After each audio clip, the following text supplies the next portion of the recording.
Hello everyone, good morning and welcome back to Sports Today. We bring you this video segment every morning to help you catch up with things that have been taking place in the world of sport whilst you were catching up on some sleep, because let's face it, whilst you and I need sleep and the whole world really does, the fact of the matter is the world of sport doesn't really sleep. There's always something or the other going on, and it can sometimes be a little tiresome keeping track of everything that is taking place. Well, worry not, that's what we are here for. Let's start off with some news that has some major ramifications for the IPL 2024, in particular for the Chennai Super Kings, because Devon Conway has been ruled out for 8 weeks with the left thumb injury that he had recently picked up during the white ball leg of the series against Australia. Now, you'd remember that he had picked up an injury in his left thumb. He missed the first test, and there were talks that, it was only a minor thing, it would be fine. However, it's now turned out that it's something he needs surgery to fix, which means 8 weeks out of commission.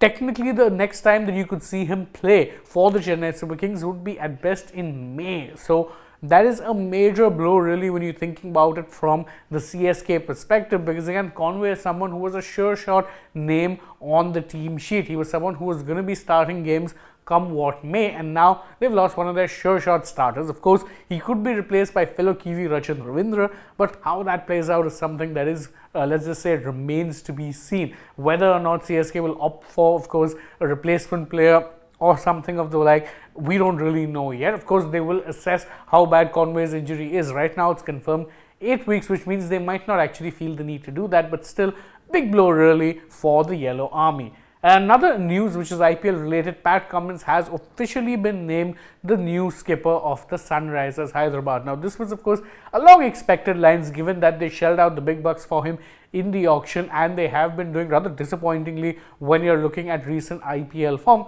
But it's also a fair thing to say that it has been a little bit harsh on Aiden Markram, who, lest we forget, in more stable circumstances has actually led the Sunrisers to back-to-back titles. Of course, not in the IPL, in the SA20, where of course he has been the leader of the Sunrisers Eastern Cape, who have won both of the first 2 editions of the SA20. Nevertheless, Cummins is the new IPL captain, and the Sunrisers would hope that he could replicate the success that last time an Australian was at the helm of the franchise. That is, of course, the David Warner era, where they won their first and so far only title. Whether or not there's something that works out remains to be seen, but it's a call that has now been taken. In more cricket news, Ben Sears has been called up as a replacement bowler for the second test match against Australia. And the reason why this is noteworthy is because it pretty much shuts the door on any talk of a potential Neil Wagner comeback, which was doing the rounds. You remember Tim Southee, the skipper, said that he wouldn't be surprised if Wagner overturned his retirement.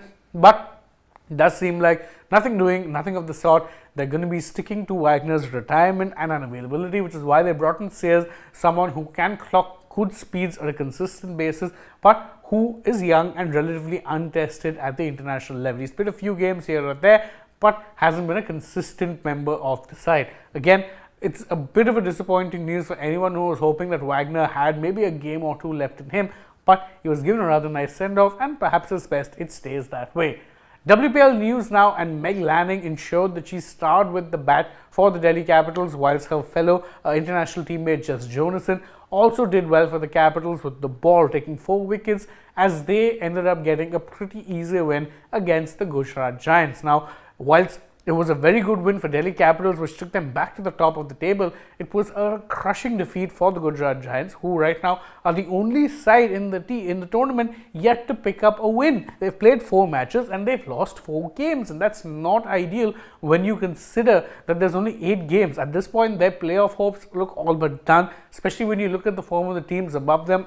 RCB and MI do stand a way better chance at making the playoffs, but it is a really bad time for the Gujarat Giants. Nevertheless, DC continue their hot run of form. Last year's finalists would be hoping that they could maybe go one step forward this year and claim that WPL crown, which will of course be the first crown for any side that is owned by the Delhi Capitals. I'm including Pretoria, the Delhi Capitals men's team, the Dubai Capitals, whatever you want to say. It will be the first time they win any T20 title.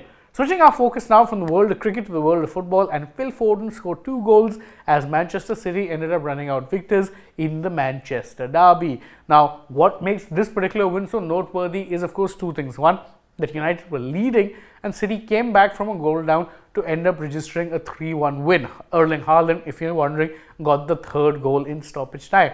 The second thing is that it keeps them abreast of the Premier League table and does seem to be pointing towards the signs that City are finding their second half of the season groove, something that they have been renowned to do in recent years when they may start a little poorly, but come the second half of the season, the business end of things, they turn up like absolutely no one else can. And it does seem like it's potentially happening this time around as well. An easy win for them against United. At least it seemed easy if you look at the scoreline. They had to work hard for it, but they did well. They did clinically well in the end. And right now, very much in the mix as far as being close to the Premier League lead is concerned. Another team that have been recently leading their own particular lead, Bayer Leverkusen, well, they currently have a 10-point gap at the top of the Bundesliga. It's unheard of for any team not named Bayern Munich to be leading the Bundesliga, and not just leading by a very big margin. That itself makes it very, very noteworthy. But they beat FC Köln and now took advantage of the fact that Bayern Munich also dropped points earlier in the weekend and ensured that they've built up their lead now to 10 points. That's a big lead, and seems like that unless something majorly bad happens, it does seem like the Bundesliga is going to Leverkusen rather than Munich. More sporting news beyond the world of cricket and the controversy surrounding Christian Horner and him staying on as the team principal of the Red Bull Racing Formula 1 team just doesn't seem to be going away. And to make things worse, Max Verstappen, the three-time world champion, who of course also won the opening race at the Bahrain this weekend, his father has now come out and publicly slandered Christian Horner, saying that this keeping Horner in the team risks leaving the team divided and could very well tear the team apart. Now, throw in the fact that there have been murmurings from the Dutch media that there's been a falling out of sorts between the Verstappen camp and the Horner camp, and hearing such comments from Verstappen Senior only adds more fuel to that fire. Definitely seems like an intriguing story, and whilst most people thought Horner being cleared of any wrongdoing by the Red Bull company investigation, well, doesn't seem like this controversy is going anywhere as of yet. Last but not least, Sumit Nagal is going to be in action later on today. You remember that the last time you saw him in action was, of course, in the Dubai 500 ATP tournament.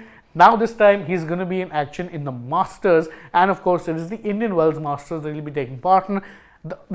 This time though, he won't be playing in the opening round. At Dubai he got a wild card, but this time around he will be playing in the qualifiers. He'd have to win 2 qualifiers to make it to the main draw. And given that Nagal has previously in the past talked about him not having enough match momentum and match rhythm, maybe playing the qualifiers might not be the worst thing in the world. He's going to be in action later today, and you hope that he can make it to the main draw of Indian Wells, where of course the further you make it, the better are the ranking points on offer, and better yet, the more prize money you get. And that's it from us in this edition of the Morning Wrap with Sports Today. Thank you so much for joining us. If you enjoy our work, please don't forget to like this video, share it with your friends, subscribe to the channel, tap that bell icon, leave us a comment, follow us also on social media. We're on Instagram, Twitter and Facebook. Don't forget to download the Sports Tech app, and last but not the least, stay tuned. We have plenty more coming your way through the day. For now though, from my side, it's goodbye.